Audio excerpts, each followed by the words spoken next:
좌우에 계시는 분들에게 한 주간도 잘 지내셨습니까? 라고 인사를 한번 나누었으면 좋겠습니다. 한 주간도 잘 지내셨습니까? 한 번 더 인사할 때 사랑합니다, 축복합니다. 사랑합니다. 축복합니다. 본인들에게 이제 스스로에게 한 주간 동안 너무 수고 많았어요라고 이야기해 주세요.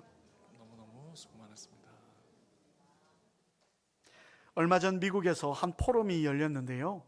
자기 분야에서 성공한 사람들을 이렇게 조사를 해보았더니 이런 특징이 나오더라라고 해서 발표를 했습니다. 5가지를 발표를 했는데요. 첫 번째는요, 자신이 하는 일에 열정을 품고 일하는 사람들이었더라라고 하는 것입니다. 우리가 잘 아는 내용이죠. 그냥 일을 하는데 대충 하는 게 아니라 열정을 품고 일을 하는 사람이 자기 분야에서 성공하더라라고 하는 겁니다. 하는 일의 규모가 작고 큰 것에 상관없이 최선을 다했던 사람들이더라라고 이야기를 합니다. 그러면서 그 포럼의 주제를 발표하는 이가 이렇게 이야기를 했습니다. 최고의 연주가는요, 청중이 몇 명이든 개의치 않고 열정을 다해 연주합니다라고 하는 것입니다. 저는 그 내용을 보면서 떠올랐던 성경 구절이 골로새서 3장 23절의 말씀이었습니다. 제가 쉬운 성경으로 띄웠는데요. 우리 같이 한번 읽어볼까요? 시작. 여러분이 하는 모든 일에 최선을 다하며 사람을 위해서가 아니라 주님을 위해 하듯이 열심히 일하십시오. 주님을 위해 하듯이 열심히 하십시오.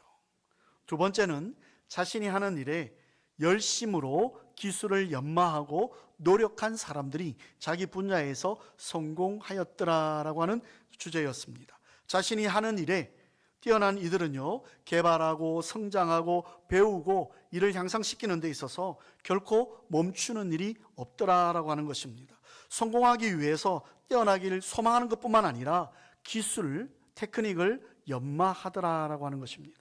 전도서 10장 10절에 이런 말씀이 있습니다. 무딘 도끼날을 갈지 않으면 힘이 많이 들지만 지혜를 쓰면 성공한다라고 하는 것입니다. 아버님이 시골에서 목회하실 때 제가 도시에 자랐던 제가 이제 시골에 가면 요즘은 좀 그런 일이 적지만 여러분 이제 그 농한기가 되면 거의 뭐 이제 농사를 이제 멈추고 쉬고 이렇게 있는 상황인데 그럼에도 불구하고 농부들이 하는 일들이 있었습니다.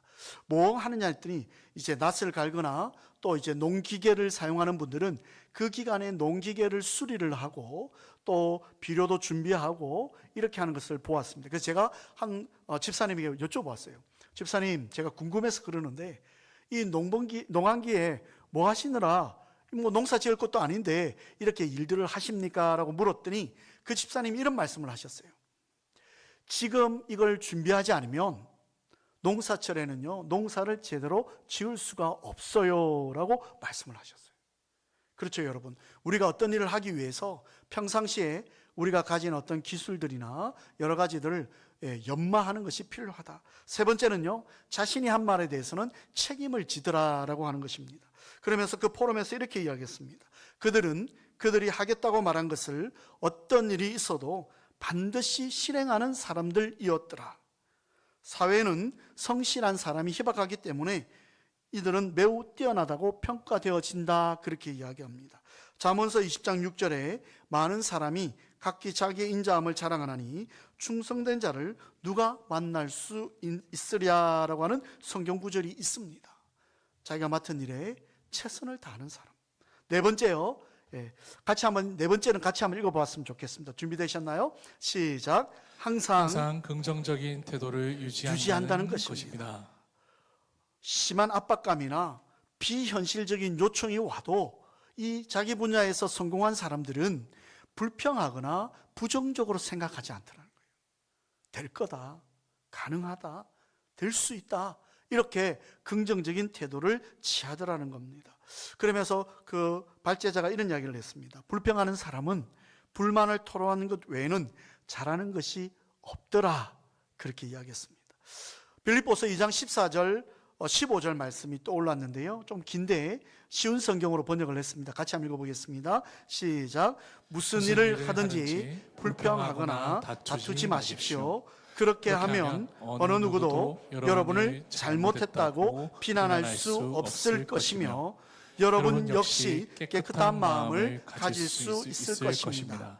하지만 이 세상에는 삐뚤어지고 악한 성향을 가진 사람들이 많이 살고 있습니다. 여러분은 어두운 세상에서 밝은 빛을 발하는 흠없는 하나님의 자녀들이 되십시오. 무슨 일을 하든지 불평하거나 다투지 마십시오. 하나님의 자녀처럼 그렇게 행하라, 그렇게 이야기합니다. 마지막 5번째요, 늘 기대 이상의 것을 해내더라는 것입니다. 요구되어지는 것만, 부탁하는 것만 하는 것이 아니라 이것도 예상되어지기 때문에 그 일들도 다 하더라라고 하는 것입니다. 그래서 보이지 않는 것도 그들이 최선을 다해서 하는 것을 보게 되더라라고 하는 것입니다. 그러면서요, 이 발제자가 이 비유를 하나 들었어요. 오스카 해머스타인이라고 하는 사람이 헬리콥터를 타고요, 미국 뉴욕에 가면, 그 자유의 여신상이라고 여러분 방송에 많이 보셨죠, 그죠? 그 여신상이 굉장히 높이 있는데, 그 자유의 여신상을 헬리콥터를 타고 이분이 이제 지나갔어요. 늘 앞에서 보고, 저도 이제 한 2번 정도 간 기회가 있었는데요, 앞에서 보고 뭐 옆에서 보고 섬으로 간 경우도 있었고 배 타고 본 경우도 있었는데요, 이 사람은 헬리콥터를 타고 위로 지나갔어요. 그러면서 이 해머스타인이 뭐라고 이야기했냐면, 이 조각가는 정말 대단한 사람이고 존경받아야 마땅한 사람이다. 왜냐하면 사람들은 앞만 보고 옆만 보고 뒷모습만 보는데 헬리콥터를 타고 위로 지나갈 때에 위에 조각상 머리 위에 있는 그 부분들까지 아주 섬세하게 조각을 해 놓았더라는 것입니다.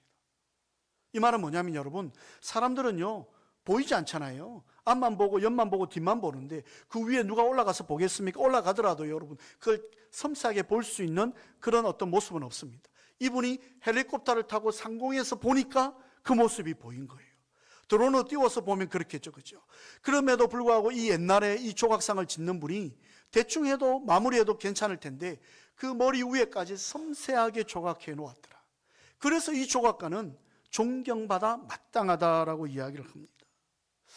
그러면 제가 마태복음 5장 14절의 말씀이 생각이 났는데요, 쉬운 성경에 보면 이렇게 나와 있습니다. 만일 누가 너를 강제로 약 1.5km를 가게 하거든 그와 함께 약 3km를 가 주어라, 이렇게 이야기를 합니다. 보이는 것만, 주어진 것만 최선을 다하는 게 아니라 주어질 일, 또 보여지지 않더라도 그 일을 하는 것이 하나님의 정말 사람으로서 이 땅에 성공하는 사람들도 그렇게 성공하더라 라고 하는 것입니다. 어찌 보면 이 5가지를 제가 여러분에게 말씀드리는 이유는 정말 이렇게 최선을 다해서 긍정적으로 그렇게 기대 이상의 것을 해내는 사람들이 과연 있을까? 라고 생각되어지면서 떠올랐던 인물이 바로 오늘 본문에 나오는 바울이었습니다. 바울과 디모데의 이야기인데요, 특별히 바울이 자기의 제자인 디모데에게 권면하면서 오늘 말씀을 전합니다. 그러면서 이 어지러운 세상에서 복음을 전하는 자로, 말씀 전하는 자로 너가 오늘 제목처럼 배우고 확실한 일에 늘 거하는 마음을 가지고 복음을 전해라 하는 것이 오늘 본문의 내용입니다. 그러면서 10절에요, 처음 시작부터 그러나 너는 이렇게 이야기를 합니다. 너 디모데는 세상 사람들과는 구별된 자임을 먼저 확인을 시키고 7가지 덕목을 그 디모데에게 바울이 이야기를 합니다. 첫 번째는요, 교훈입니다. 교훈은 바울이 가르쳤던 사도적인 가르침에 대한 내용입니다. 네가 나 따라다니면서 내가 사도로서 가르쳤던 내용들이 있지 않느냐, 이걸 교훈으로 삼아라. 두 번째, 행실입니다. 바울이 전반적인 예수님을 만나고 인격적으로 만나고 나서 사울이 바울이 되고 나서부터 삶이 바뀌어졌습니다. 그렇게 거만하고 그렇게 사람들을 무시하고 그렇게 자기 중심으로 살았던 이 사울이 예수님을 만나고 바울이 되었습니다. 그리고 철저하게 알파와 오메가 처음부터 끝까지 하나님 복음만을 위해 살았던, 그렇게 많은 사람들이 무시하고 그렇게 이 바울을요 조롱해도 바울은 꼼짝도 안 하고 하나님 주신 행실로 나아가는 것을 보게 됩니다. 그리고 세 번째, 의향이라고 하는 단어를 씁니다. 이건 뭐냐면 확고한 결심입니다. 네가 나 따라다니면서 내가 복음에 미쳐 하나님만을 바라보았던 그 확고한 결심, 흔들리지 않는, 여러분 CF에 그런 것 있잖아요. 흔들리지 않는 편안함. 예. 흔들리지 않는 마음으로 신앙생활했던 나의 모습을 네가 알고 있지 않느냐. 그래서 의향이라고 하는 것을 가져야 된다. 또 믿음이 있어야 된다. 하나님에 대한 신뢰와 충성에 대한 믿음이 있어야 된다. 또 오래 참음이 있다. 사람들에 대한 인내심이다. 여러분, 제가 좀 이따 다시 말씀드리겠지만 사울이 바울이 되고 나서 복음 전하면서 정말 조롱을 많이 받았습니다. 특별히 소개하겠지만 이고니온에서는요, 이 바울을요 돌로 쳤습니다. 얼마나 많이 쳤는지, 이 사람 이제 죽었다, 이제는 이 사람을 이제 죽었으니까 성 밖으로 내가자 하고 사람들이 성 밖으로 내칠 정도로 매를 맞았습니다. 그것뿐이었습니까? 풍토병에 걸리기도 하고요. 그랬던 바울입니다. 근데 여러분, 바울 입장에서 한번 보십시오. 사람들이 무시하고 조롱할 때요, 아마 모르겠습니다. 제가 바울이었으면 이런 마음도 있었지 않았을까요? 내가 가말리엘 문화생인데 네가 얼마큼 안다고 나한테 그렇게 무시하냐? 너 그렇게 많이 아니? 이럴 수 있는 상황입니다. 그리고요, 바울이요, 나 로마 시민권을 가졌어. 네가 뭔데? 너희 것들이 뭔데 나에게 이렇게 무시하고 함부로 해? 또요, 바울은 천막을 기움는 기술이 있는 기술자였거든요. 돈에 어려움이 없는 자였습니다. 너희들이 그렇게 무시한다고? 나 그렇게 무시당할 사람 아니야 라고 말할 수 있는 바울의 상황이었습니다. 그런데요, 사울이 바울이 되고 예수님을 만나고 나서 바울은요, 조롱하는 소리를 다 듣습니다. 핍박하는 그 모든 상황도 다 맞이합니다. 매도 맞기도 합니다. 어느 하나 자기가요, 그때 매를 돌 던지려고 할 때, 유대인 회당의 사람들이 돌로 바울을 치려고 할 때 자기가 한마디만 이야기하면 됩니다. 나 로마 시민이야. 나는 로마 시민권을 가졌어 라고 한마디만 이야기해도 유대인들의 회당에 있던 그 사람들이 돌을 던질 수 있는 상황이 아닙니다. 큰일 나는 상황이 오죠. 잘못하면요, 문제가 심각하게 발생하는 일들이 일어나죠. 그런 가운데 여러분, 바울이요, 아무 말도 자기에 대한 대처를 하지 않습니다. 그대로 받아들이죠. 저는 그것을 오래 참음이라고 이야기하고 싶습니다. 단순히 참은 게 아니고요, 복음 때문에 참은 거죠. 또 하나는 사랑입니다.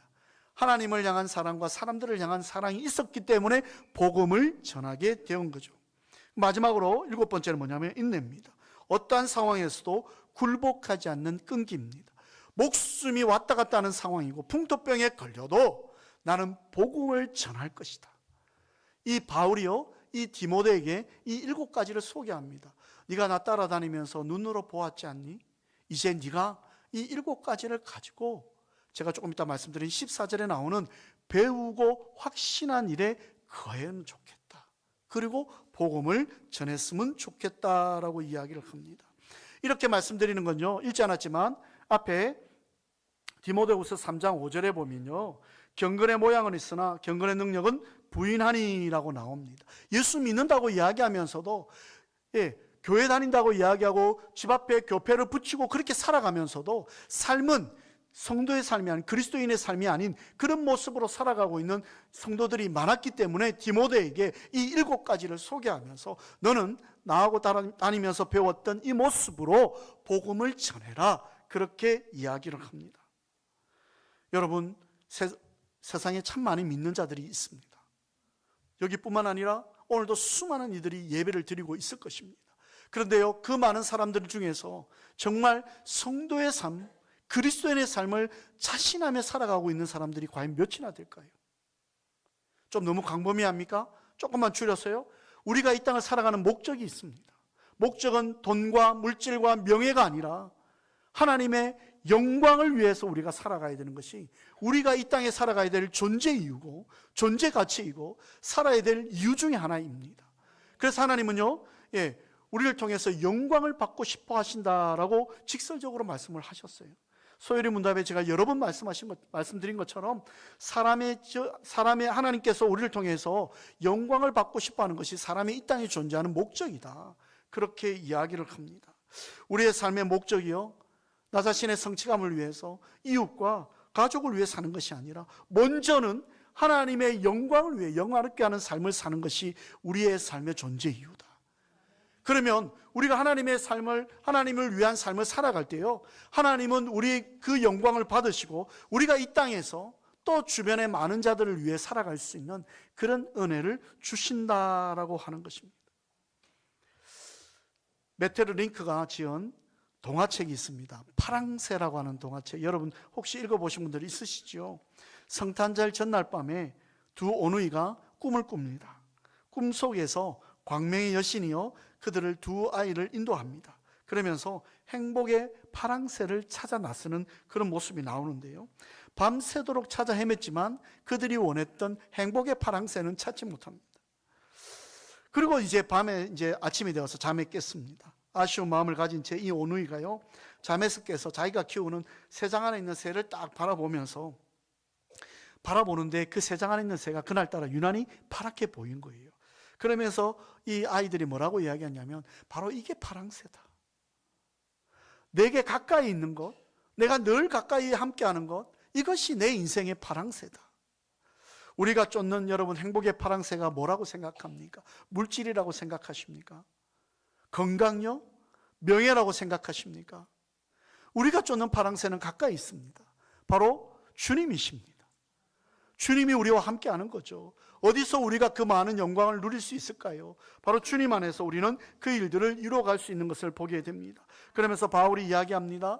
그러면서 이제 경건의 모습을 가지고 살아야 되는데, 그렇게 살 때에는 박해가 몰려올 것이다, 고난도 몰려올 것이다, 11절에서 이야기를 합니다. 바울은 실제로 아까 제가 말한 것처럼 이고니온에서요, 유대인 회당에서 이제 복음 전하다가 정말 죽을 정도로 돌로 맞았습니다. 그걸 디모데가 지켜봤었거든요. 때로는 디모데 입장에서 나도 복음 전하다가 저렇게 되어질 수 있지 않겠는가라는 생각을 하지 않았겠습니까? 그런데 바울은 이야기합니다. 그리스도인이라면 고난과 핍박도 온다. 그러나 그 고난과 핍박이 영원한 것이 아니라 하나님께서 우리로 하여금 성도의 삶을 위해서 그런 고난과 핍박을 주신다라고 말씀을 하면서 네가 이 모든 것들을 이겨냈으면 좋겠다라고 이야기합니다. 그러면서 14절 15절 우리 같이 한번 읽어볼까요? 한번 띄워주시죠. 14절 15절 시간이 좀 걸립니까? 제가 읽어드릴게요. 그러나 너는 배우고 확신한 일에 거하라. 너는 내가 누구에게서 배운 것을 알며 또 어려서부터 성경을 알았나니 라고 이야기를 합니다. 네가 배우고 확신했던 것을 이제 거하라라고 하는 것은 요한복음에 자주 사용되어지는 단어인데요, 배워서 확신한 내용이 행동으로 옮겨서 열매 맺는 삶을 이루도록 계속해서 묵상하고 내면화하라고 하는 권면이 거하라는 겁니다. 그러니까 배운 것, 그 다음에 확신한 일에 이제 날마다 순간순간만 그러지 말고 늘 그렇게 네 삶 속에서 적용하며 살아가야 된다. 그런데 그 근거는 어디에 있느냐? 어려서부터 성경을 네가 알고 있다. 디모데는요, 어머니 유니게와 외조모 로이스에게서 성경을 배웠습니다. 그러니까 어릴 때부터 네가 배웠던 그 성경을 가지고 배우고 확신한 일에 어려움이 오더라도 이겨내어라. 다른 말로 이야기하면 네가 알고 있는 말씀으로 그런 어려움을 이겨내라. 하나님이 주신 말씀으로 승리해라. 이렇게 말씀을 하고 있는 것입니다. 제가 어릴 때 저희 외할머니 댁에 가면 할머니 항상 이제 사탕이나 꿀이나 과자들 이렇게 딱 준비해 놨다가 제가 가면 바로 이렇게 주시지 않았어요. 딱 앉혀놓고 무릎 꿇게 딱 하시고, 무릎 꿇고 나면 할머님이 성경을 읽으세요. 근데 제가 전에 우리 성도님들 말씀드렸잖아요. 저희 외할머니는 글을 모르셨어요. 평생 자기 이름을 글로 써보신 적이 없어요. 그런데요, 그 할머니가 성경책을 펴서 읽어요. 그래서 내가 이거에 대해서 참 좀 이상하다라고 생각했는데, 제가 목회하면서 어떤 어르신을 뵀는데요, 미국에서 어르신을 뵀는데 그분도 글을 몰라요. 근데 그분이 성경을 읽으시더라고요. 아, 이게 하나님의 감동이고 성령이 허락하시면 이게 되구나. 그래서 항상 가면 말씀부터 딱 읽고 과자를 주셨어요.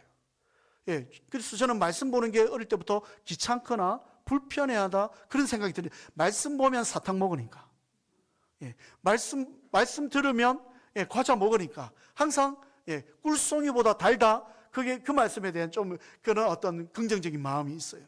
여러분, 이 디모데가 어릴 때부터 말씀을 배웠어요. 그리고 바울을 따라다니면서 배웠어요. 그래서 네가 흔들리지 말고 그 복음대로 말씀을 전하는 복음의 사람이 되어라, 그렇게 이야기를 합니다. 고난이 오고요, 핍박이 오고. 오늘 제가 여러분에게 드릴 말씀 뭐냐면, 결국은 말씀이 우리로 하여금 그리스도인으로 승리케 만든다는 거예요. 에베소서 6장 14절에 말씀을 쉬운 성경으로 옮기면, 이제 여러분은 굳게 서서 진리의 허리띠를 띠고 가슴에 의의 흉배를 붙이십시오. 발에는 평화의 복음을 전할 신을 신으십시오. 손에는 악한 자의 불화살을 막아낼 믿음의 방패를 드십시오. 머리에는 구원의 투구를 쓰고 하나님의 말씀인 성령의 칼을 치십시오라고 하는 내용이 나옵니다. 이 말씀은요, 방어적인 어떤 내용들이 나오죠. 허리띠, 흉배, 방패, 투구, 이거는 방어하는 겁니다. 근데 방어만 해가지고 승리할 수 없잖아요. 공격하는 무기를 주셨는데 그게 뭐냐면 하나님의 말씀인 성령의 칼이라고 이야기를 합니다. 성경은 하나님의 놀라운 계획을 우리에게 주실 뿐만 아니라 우리의 일상에서 승리케 만들어 주신다. 그래서 여러분, 끝까지 하나님의 말씀 붙드시는 주의 성도가 되시기를 주님의 이름으로 축원을 드립니다. 화면을 하나 띄워주시죠. 네, 이제 말씀을 제가 정리하려고 하는데요. 네, 사진이 이것밖에 없어요. 사진 찍을 시간도 없었던 것 같아요. 작년 3월 23일 주일 오후 2시 20분에 청소년부실에서 15분의 성도님들과 함께 시작한 성경대학 구약반이 오늘 졸업식 하고요, 오늘 마치고도 마지막 과를 해요. 오늘까지 이제 진행을 하는데, 물론 중간에 여름방학, 겨울방학이 있었습니다. 그런데 여러분, 참 긴 시간이죠. 11개월 동안 딱딱한 이 성경책을 여러분들이 돌아가시고 나서 2시 20분이면 어김없이 모여가지고요, 정말 말씀을 함께 우리가 나누었어요. 저 시간이 되면 저도 긴장이 풀려가지고요, 참 쉽지 않은 시간이에요, 여러분. 근데 얼마나 힘드시겠습니까? 하루 종일 성가대 하시는 분들은, 여기 성가대도 있잖아요. 그 제가 오늘 가운 입으라 그랬어요. 성가대에도 한 분이 있구나. 우리 반주자도 그렇고요.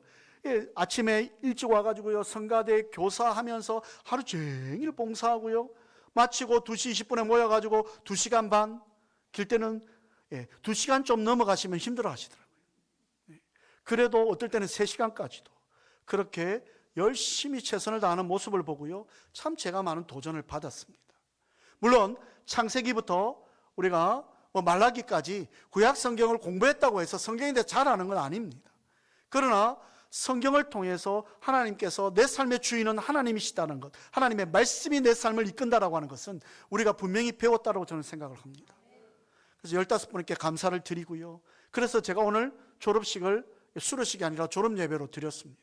수고하신 분들을 내가 또 좀 축복을 해야 되겠다. 그리고 가운을 제가 부탁을 드려가지고 그렇게 가지고 왔습니다. 여러분, 제가 이 가운을 입고요, 마지막 졸업식 할 때 제 주임 교수였던 엘머 타운즈 교수가 저한테 이런 이야기를 했습니다. 오늘 본문의 말씀, 너는 배우고 확신한 일에 거하라. 말씀으로 사역하고 말씀으로 지도하고 말씀으로 성도를 섬겨라. 그렇게 제게 말씀을 하셨어요. 저는 그 말씀을 잊지 못해요.